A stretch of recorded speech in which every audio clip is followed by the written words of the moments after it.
받아서 읽는 사람들은 신앙의 박해를 받아 사방으로 흩어진 믿음의 사람들입니다. 이 당시는 악하고 잔인한 로마의 네로 황제가 예수님을 믿는 사람들을 심히 박해했던 때입니다. 그래서 많은 박해와 죽음을 피하여 사방으로 흩어져 믿음을 지키는 사람들을 1절에서 말한 대로 흩어진 나그네라고 있습니다. 천국을 사모하며 예수님 믿는 믿음을 가지고 각처에 흩어져 사람들이 바로 이 나그네라고 하는 겁니다. 그런데 이들이 성도라고 하는 것은 택함을 받은 자라고 하는 2절의 말씀에서 확신하게 됩니다. 베드로전서 5장 8절 보면 근신하라 깨어라 너희 대적 마귀가 우는 사자같이 두루다니며 산길차를 찾나니 그랬습니다. 예수 그리스도를 믿는 성도를 잡아서 박해하고 죽이려고 하는 악한 네로와 이방인들이 마귀처럼 두루다니며 삼키려고 으르렁거리는 이때 불안과 초조와 긴장 속에 믿음을 지키려고 하는 연약한 성도들을 이제 사도 베드로는 위로하고 격려하고 있습니다. 그 위로와 격려의 내용이 천국 소망에 관한 본문의 내용입니다. 우리말로 이 땅에서도 많은 꿈과 소망이 있지만 어떤 것은 이루어질 수가 없는 헛된 공상이고 망상입니다. 그런데 베드로는 우리가 어떤 상황에도 흔들리거나 고난 가운데도 흐트러지지 않고 믿음으로 산다면 그 믿음은 헛된 망상과 공상이 아니라 산 소망인 것을 강조하고 있습니다. 이제 특별한 일이 아니면 베드로 전후서를 연속적으로 강의하며 설교할 것입니다. 여러분들은 집에 가셔서 베드로 전서와 후서를 꼭 한 번 이상 읽으시길 바랍니다. 그리고 이 설교를 통해서 고난과 시험과 환난 가운데도 힘을 얻고 또 얻어서 영광의 산 소망으로 가득한 우리 교우들이 되시길 바랍니다. 우리에게는 산 소망이 있습니다. 예수 그리스도를 구주로 믿는 성도의 소망은 부활의 산 소망입니다. 예수님께서 죽음에서 다시 살아나셔서 나와 함께한다는 그 소망, 그리고 지금도 나를 떠나지 아니하시고 함께하면서 영원한 세상까지 인도하는 그 믿음, 여러분 이것이 산 소망입니다. 살아계신 우리 주님은 지금도 내일도 앞으로도 우리와 늘 함께 있음을 믿으시길 바랍니다. 3절 말씀 보면 우리 주 예수 그리스도의 아버지 하나님을 찬송하리로다. 그의 많으신 긍휼대로 예수 그리스도를 죽은 자 가운데서 부활하게 하심으로 말미암아 우리를 거듭나게 하사 산 소망이 있게 하시며 그랬습니다. 사도 베드로는 세상에서 믿음으로 고난을 당하고 불이익과 연단받아 신음하고 있지만 우리가 가졌던 믿음의 결과를 확실하게 알기 때문에 예수 그리스도의 부활을 크게 찬송하고 있는 것입니다. 그래서 베드로는 고난 가운데도 좌절하지 않습니다. 예수 그리스도의 부활에서 모든 믿는 자들의 산 소망이 있다고 하는 겁니다. 일반적으로 소망이라는 것은 이 땅의 모든 것들을 이야기하고 있습니다. 내가 마음먹은 것이 성취가 되고 내가 계획한 것이 이루어지고 이 현실의 아름다움과 물질의 부유함과 육신의 평안을 갖고 누리는 것이 세상의 소망입니다. 그런데 여러분, 이런 세상의 소망은 속히 이루어지지 않습니다. 우리가 죽어라고 노력하고 어느 정도 이루었다 할지라도 다른 사람들에게 쉽게 빼앗기게 됩니다. 내가 소중하게 오랫동안 간직하려고 해도 쉽게 변하거나 없어지는 것이 세상의 것입니다. 그런데 사도 베드로가 말하는 산 소망이란 이 세상의 것이 아니고 없어지는 것도 아닙니다. 누가 빼앗는 것도 아닙니다. 4절 보면 썩지 않고 더럽지 않고 쇠하지 아니하는 유업을 있게 하시나니 곧 너희를 위하여 하늘에 간직하신 것이라 그랬습니다. 믿음의 산 소망이란 하늘에 간직한 것으로 아무도 빼앗아갈 수가 없다고 하는 겁니다. 하나님이 보관하시고 하나님이 굳게 지켜주십니다.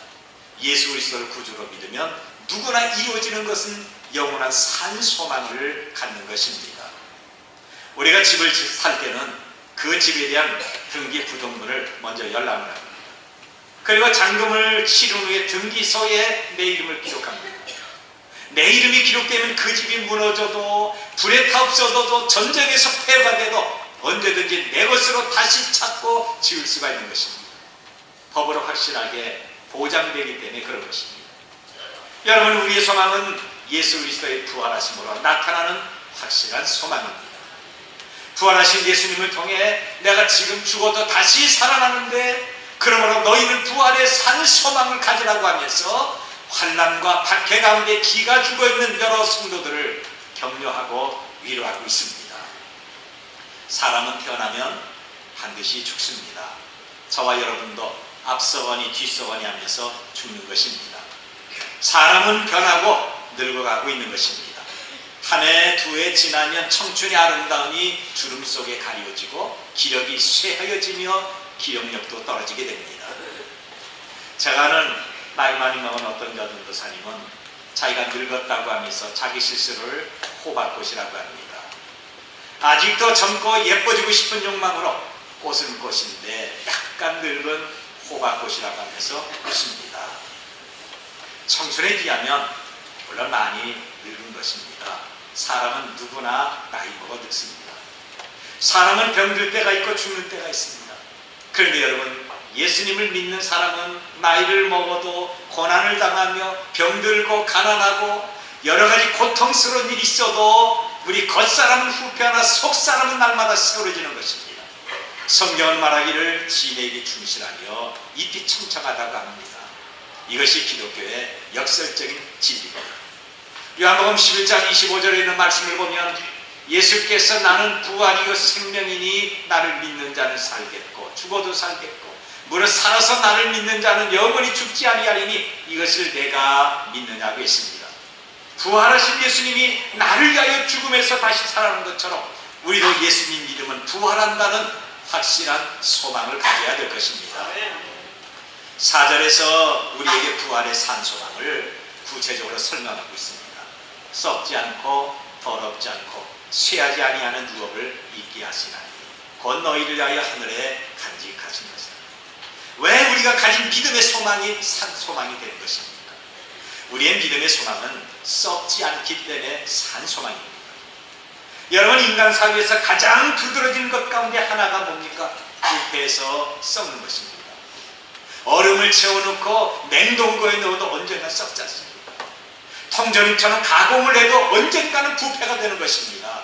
그런데 우리가 가진 부활의 산 소망은 결코 썩지도 않고 날마다 새롭게 되는 것입니다. 우리가 1년, 2년, 10년, 20년 예수님을 믿을수록 하나님이 계신 천국이 더 가깝기 때문에 새롭고 충만하게 되는 것입니다. 어디 그뿐입니까? 더럽지 않기 때문에 산 소망입니다.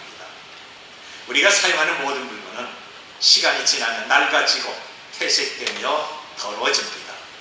우리가 아무리 옷을 깨끗이 입어도 결국 때가 끼고 냄새가 나고 더러워져서 세탁해야 됩니다. 며칠 입으면 또 더럽습니다. 그러다 보면 낡아지고 떨어져서 버리게 되는 것입니다. 그런데 우리가 가졌던 이 부활의 산 소망은 시간이 흐를수록 더 새롭게 되는 것입니다. 내가 주님을 알면 알수록 믿으면 믿을수록 확실하고 견고한 것이 우리의 신앙입니다. 그래서 우리가 가진 부활의 신앙은 세상의 죄와 오염으로부터 더러워지지 않습니다. 한마디로 영원하고 순결한 것입니다. 그리고 성경 보면 쇠지지 않기 때문에 산 소망이라고 했습니다. 쇠하지 않는다. 우리가 살고 있는 집이 아무리 견고하고 아름답게 잘 져서도 결국 낡아집니다. 수리도 하고 칠도 하며 고칩니다. 그리고 쇠퇴해서 결국은 무너지게 되는 겁니다. 제가 간간에서 여러분의 얼굴을 쭉 보니까요, 30년 전의 얼굴, 20년 전의 얼굴, 1년 전의 얼굴, 어제 얼굴과 또 다릅니다. 그만큼 더 쭈글쭈글하다고 하는 것이죠. 여러분이 저를 볼 때도 마찬가지일 것입니다. 그런데 이것을 가리기 위해서 뭘 합니까? 화장을 하고 수술도 하고 점도 빼고 다 하잖아요. 그럼에도 불구하고 나이 먹은 걸 바꿀 수가 없습니다. 그런데 젊은 사람들도 어떻습니까? 젊은 사람들은요, 세수 안 해도 팽팽하고 이쁩니다. 어린아이들 몇 날 며칠을 씻어주지 않아도 볼에다가 입만 잘 맞춰줍니다. 나이 먹으면요, 다 쇠퇴지는 거죠. 다시 말하면 시간적으로 일정한 한계가 있다고 하는 것입니다. 그런데 부활의 산 소망은 어떤 물질적인 것이 아니라 영적인 것이고 영원한 것입니다. 왜냐하면 주님이 부활하셨기 때문에 그런 겁니다. 우리도 그리스도 안에서 영화로움으로 부활할 수가 있습니다. 요한복음 5장 29절 말씀 보면 선한 일을 행한 자는 생명의 부활로 악한 일을 한 자는 심판의 부활로 나온다고 말씀하고 있습니다. 여러분, 저와 여러분에게는 부활이 있음을 믿도록 하십시오. 예수님을 믿는 우리에게는 영원한 생명의 부활이 있습니다.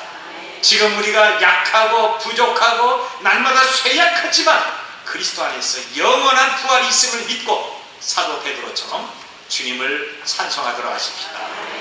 이 부활의 소망은 이 땅에 속한 것이 아닙니다. 만약 이 땅에 속했다고 한다면 언젠가 죽음과 함께 없어지게 될 것입니다. 하늘에 간직한 것입니다. 그 누구도 빼앗을 수가 없고 변질되지 않습니다. 환경과 시간과 사람을 위하여 손상되지 않습니다.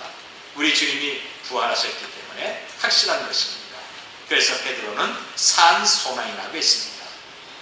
자, 그러면 이 소망을 가진 사람은 어떻게 살아야 되는 것입니까? 5절 보니까 너희는 말세에 나타내기로 예비하신 구원을 얻기 위하여 믿음으로 말미암아 하나님의 능력으로 보호하심을 받았느니라 그랬습니다. 우리는 확실한 믿음으로 살아야 되는 것입니다. 오늘 저와 여러분이 힘써야 될 것은 믿음으로 사는 것입니다.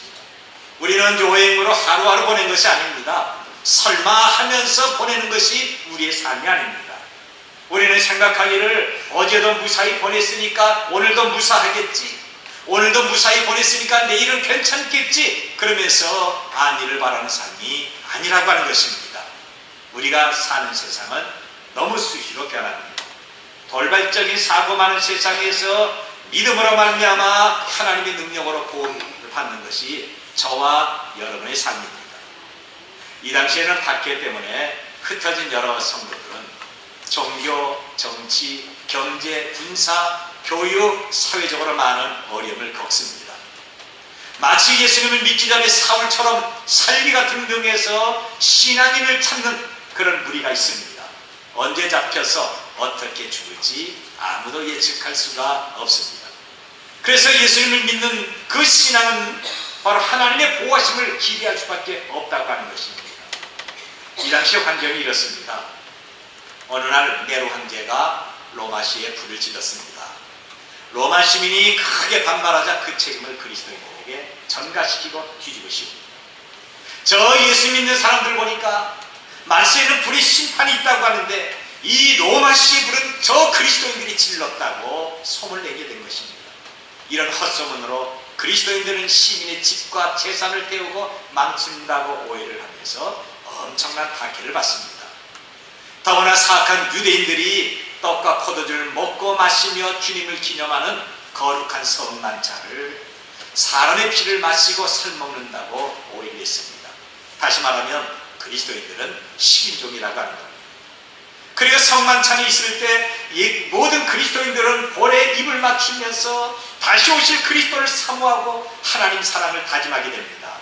그런데 이방 사람들은 이것을 보며 부도덕하고 성적으로 난잡하다고 거짓을 퍼뜨리며 박해갑니다. 여러분, 이들이 무슨 죄가 있겠습니까? 이들은 아무런 죄가 없습니다. 이렇게 믿음으로 말미암아 오해가 있었고 까닭없는 엄청난 미움을 이 당시 사람들이 받습니다. 사탄은 이방 사람의 손을 통해서 하나님의 백성들을 이 땅에서 완전히 말살시키려고 했습니다. 그래서 이들은 집을 버리고 가족과 헤어지고 삶의 일터를 떠나며 고향을 등지고 사방으로 흩어지면서 심지어는 카타콤, 로마의 지하묘지에 아니면 지금 터키의 카파도키의 그 땅굴 속에 흩어져 살게 됐던 것입니다. 여러분, 이들이 무슨 힘이 있겠습니까? 아무도 모르게 쓸쓸히 도망한 이들이 무엇 가지고 사탄의 권세를 해양할 수가 있겠습니까? 이럴 때 이들이 절대적으로 필요한 것이 믿음입니다. 그래서 예수님을 믿는 믿음으로 영혼의 보호를 받는 것입니다. 내가 잡혀서 투옥을 당하고 내 재산을 몰수당하고 불신자의 노예가 되고 내 육체가 사자의 밥이 된다 할지라도 예수님을 향한 믿음의 산 소망을 끊을 수가 없었습니다. 그 믿음이 하나님을 기쁘시게 하고 하나님의 능력으로 보호함을 받게 된 것입니다. 오늘도 우리가 믿음으로 살 때 하나님의 보호하심이 있습니다. 사망의 음침한 골짜기, 죽음의 집들에서 눌리고 사방에서 쥐어짜도 하나님의 능력으로 건지심을 받습니다. 이런 맥락에서 우리의 구원은 확실하게 된 것입니다.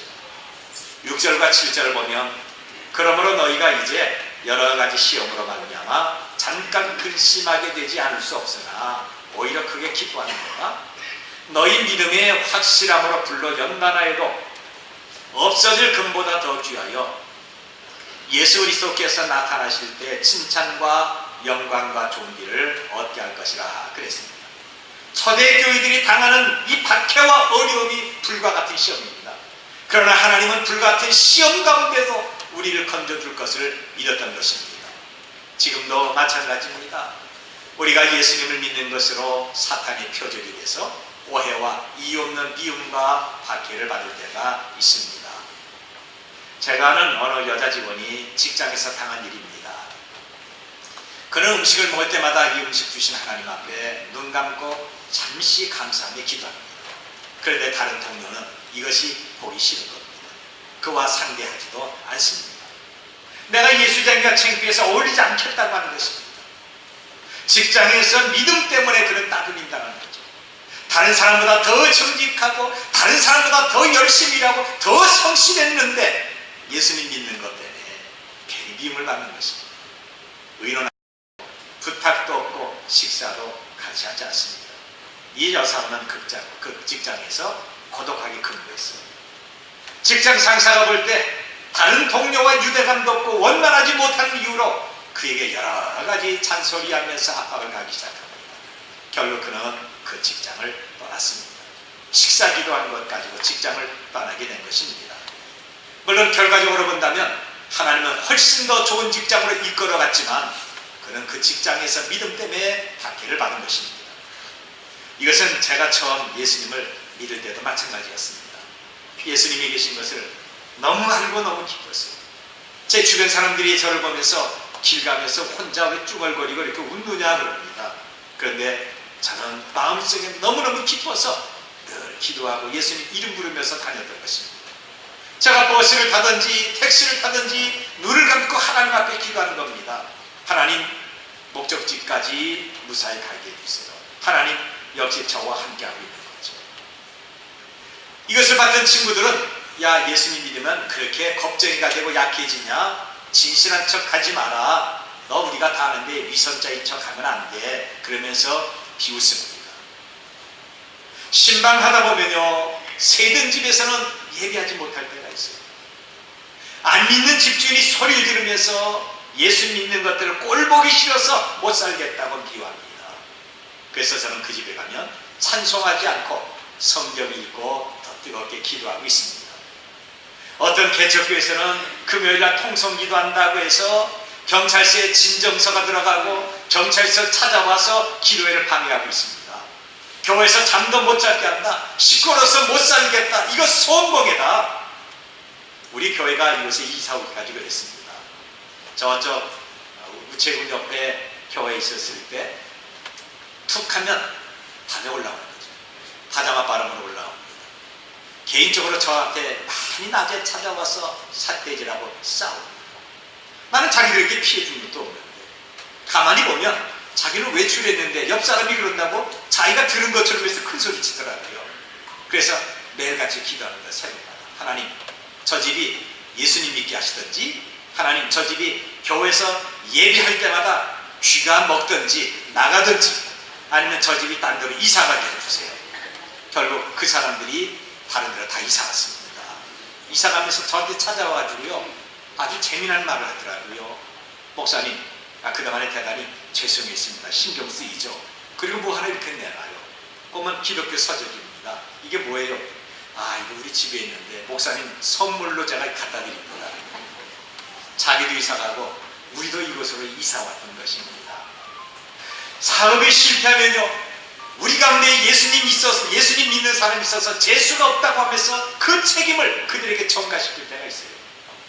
여러분 예수님 믿는 것 때문에 부모에게 남편에게 형제와 사회에서 박해와 불이익을 당하는 그런 사람들이 있습니다. 오늘 우리 가운데 이런 어려움 속에 지나는 분은 없습니까? 이런 것들이 불같은 시험입니다. 정말 우리가 잘못한 것이 있을까요? 우리가 입이 없어서 말 못합니까?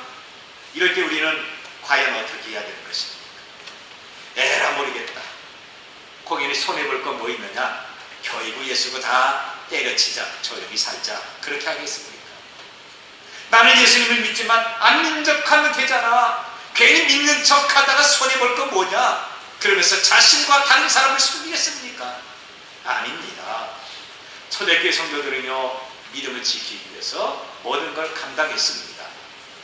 어려움 당하면 당할수록 더 굳건히 주님을 의지하고 기도했던 거죠. 이것이 이들에게 큰 기쁨이 됐습니다. 왜냐하면 하나님의 능력으로 보호하심을 받는 은혜의 손을 경험했기 때문에 그런 것입니다. 여러분, 오늘 우리 가운데서 그리스도 이름으로 당하는 고난이라고 한다면 절망하거나 회피하지 말고 마땅히 기쁨으로 받도록 하십시오.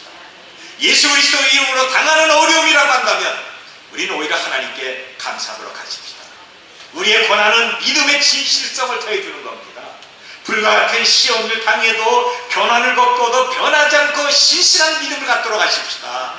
이제 우리는 하나님만 바라봐야 됩니다. 예수 그리스도를 가까이 하도록 하십시오. 믿음 때문에 세상의 것에 손해를 보거나 내 손에 아무것도 없다 할지라도 예수님을 구주로 믿는 그 믿음 하나는 확실하게 하도록 하십시다. 부활의 산 소망을 확신한다면 어디서든지 무엇을 하든지 어떤 시험을 당하든지 하나님의 절대된 능력으로 보호하심을 받게 되는 겁니다. 이 능력, 이 보호하심이 우리 모두에게 있어지시길 바랍니다. 자, 그러면 믿음의 결과는 어떤 것입니까? 우리의 믿음의 결과가 있잖아요. 여기 7절 보니까 너희 믿음의 확실함은 불로 연단하여도 없어질 금보다 더 귀하여 예수 그리스도께서 나타나실 때 칭찬과 영광과 존귀를 얻게 할 것이라 그랬습니다. 우리의 영혼의 구원은 넷의 상급이 있습니다. 칭찬과 영광과 존귀가 있는 것입니다. 여기 8절과 9절 말씀을 보면 예수를 너희가 보지 못하였으나 사랑하는도다. 이제도 보지 못하나 믿고 말할 수 없는 영광스러운 즐거움으로 기뻐하니 믿음의 결국 그 영혼의 구원을 받음이라 그랬습니다. 저와 여러분에게는 예수 그리스도의 재림과 하나님 앞에 설 때 칭찬과 영광과 존귀함이 있습니다. 이것이야말로 우리의 영원한 구원이고 모든 믿는 자들의 산 소망이 되는 것입니다. 여러분, 우리가 이 땅에 사는 날 동안 여러 가지 시험과 고난이 있습니다. 우리는 천국 갈 때까지 불같은 시험을 당할 수가 있는 것입니다. 믿음 때문에 당하는 고독함과 불이, 그리고 때로는 경제적인 어려움, 자녀의 불순종, 학교와 직장에서 문제, 육신의 약함과 질병, 대인관계와 외로움 등 수많은 어려움과 고난에 시달릴 때가 있습니다. 그런데 이런 것들은 다 일시적이고 잠깐입니다. 우리에게는 영원한 하나님 나라가 있는 것입니다. 야고보서 4장 14절 말씀 보면 내일 일을 너희가 알지 못하는도다. 너희 생명이 무엇이냐? 너희는 잠깐 보이다가 없어지는 안개니라 그랬습니다. 우리의 생명은 안개와 같습니다. 지금 믿음으로 당하는 고난과 시험은 안개와 같아서 잠깐 스쳐 지나가는 바람에도 없어지게 되는 겁니다. 성경은 말하기를 우리에게 칭찬과 영광과 존귀가 있다고 강조하고 있습니다. 이제 고난과 시험 당할 때마다 우리는 바로 미래를 바라보도록 하십시다. 저는 고난과 시험이 있을 때마다 로마서 8장 18절을 소리내서 저는 크게 암송을 합니다. 생각하건대 현재의 고난은 장차 우리에게 나타날 영광과 좋게 비교할 수 없도다. 아멘. 로마서 8장 18절입니다. 한번 따라서 합시다. 생각하건대 현재의 고난은 장차 나에게 나타날 영광과 비교할 수 없도다. 아멘. 이 칭찬, 이 영광, 이 존귀는 아무에게나 주어지는 것이 아닙니다. 변함없이 주를 믿는 저와 여러분에게만 확실하게 보장이 된 것입니다. 여기 10절부터 12절 보면 우리의 구원은 어느 날 갑자기 이루어진 것이 아닙니다. 구약의 모든 선지자들이 구원의 완성자이신 예수 그리스도에 대하여 부지런히 연구하고 살펴서 뜨겁게 사모했던 겁니다. 그리고 복음 전도자가 성령의 지시로 예수 그리스도의 구원의 은총을 확실하게 증거하게 된 것입니다. 이 복음의 계시는 천사들도 알지를 못했습니다. 그래서 마지막 절 보면 천사들도 살펴보기를 원한다고 했던 겁니다. 그런데 이제 우리에게는 예수 그리스도께서 오셔서 성령으로 보이시고 역사하셨습니다. 우리가 구원의 확신을 갖고 미래의 세상 내세의 소망을 갖고 살도록 하십시다. 이 세상의 것은 너무 얄팍하고 너무 가볍고 바람을 잡는 것 같이 헛되고 일시적인 것입니다. 이것이 사도 베드로가 믿음을 갖고 사는 성도들에게 말하는 강조점입니다. 여러분, 우리의 소망은 이 땅에 있는 것이 아닙니다. 우리의 소망은 잃어버리고 빼앗기기 쉬운 이 땅에 있지 않습니다. 하늘에 간직한 부활의 산 소망입니다. 이 부활의 산 소망을 가진 성도는 썩지 않고 더럽지 않고 쇠하지 않는 기업을 갖고 있습니다. 이 기업을 가진 우리는 믿음으로 살아야 됩니다. 구주 되신 예수님을 믿는 절대 믿음을 갖도록 하십시다. 내가 믿음으로 살다가 시험과 권고와 박해와 어떤 손해가 올지라도 겁내지 말고 좌절하지 마십시다. 주의 오른손이 나를 붙잡고 있는 것입니다. 요한일서 5장 4절 말씀 보면 무릇 하나님께로 난 자마다 세상을 이기느니라. 세상을 이기는 승리는 이것이니 우리의 믿음이라 그랬습니다. 이 세상을 이기는 유일하고 완전하고 절대적인 비결은 예수 그리스도를 믿는 믿음입니다. 이 믿음으로 끝까지 나갈 때에 전능하신 하나님의 보호하심이 있습니다. 우리가 하나님 앞에 나갈 때 칭찬과 영광과 존경이 있습니다. 우리의 삶은 이 땅에서 끝나는 것이 아니라 영원하고 행복한 천국을 바라보는 것입니다. 이 삶을 바라보면서 소망 중의 끝까지 믿음으로 살도록 하십시다. 이것이 믿음을 갖는 성도들의 거룩한 산 소망입니다.